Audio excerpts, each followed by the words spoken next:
Hi there, this is Sean Brodrick for UncommonWisdomDaily.com. Gold and oil are grabbing the headlines this week, and I've written a lot about them. Today, I want to talk about a commodity that is underperforming, but it may not underperform for that much longer. And I'm talking about natural gas. Since the beginning of this year, natural gas has dropped in price by about 40%. Meanwhile, crude is up by 40%. Now, natural gas can be substituted for oil in some circumstances. For an apples-to-apples comparison, a barrel of oil has about 6 times the energy content of 1,000 cubic feet of natural gas. So look at this chart that I picked up from econbrowser.com. The graph shows the dollar price of a barrel of oil with the oil equivalent cost of natural gas calculated by multiplying the price in 1,000 cubic feet by 6. Basically, we're showing the cost of the energy in each of these, and the two prices used to move together, but they have diverged significantly over the last few years, and natural gas today is selling for 1/3 the price of oil in terms of energy content. So if you could make the substitution of natural gas for oil, you probably would. Why does natural gas keep going lower? Natural gas prices have been pummeled by oversupply and weak demand. U.S. liquid natural gas imports, LNG imports as they're also called, have more than doubled from November through April, rising from 22,802 million cubic feet to 56,041 million cubic feet. And the huge initial production rates that we've seen in non-traditional shale plays here in the U.S. have added to price pressure. Result, the national natural gas drill rig count has been cut in half over the past year.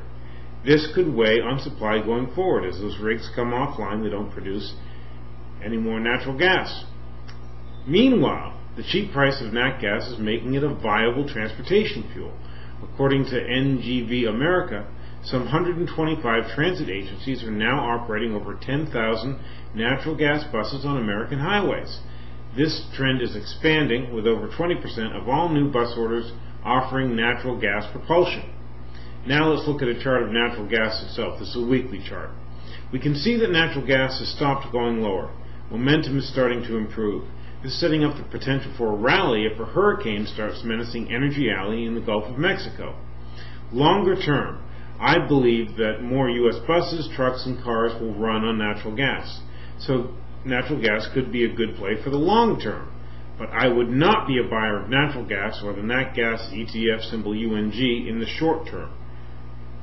It's just, it hasn't really improved that much. But keep your eye on natural gas producers like Chesapeake Energy, symbol CHK, other ones like that, maybe Devon Energy, DVN.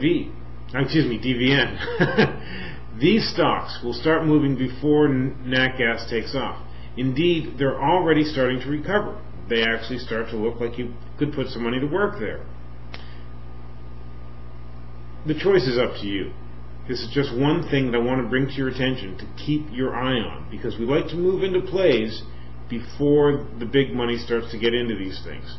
Gold and oil are hot right now. We are playing both of those in the Red Hot Global Small Caps and the Red Hot Commodity ETF portfolios, and we'll continue to play those.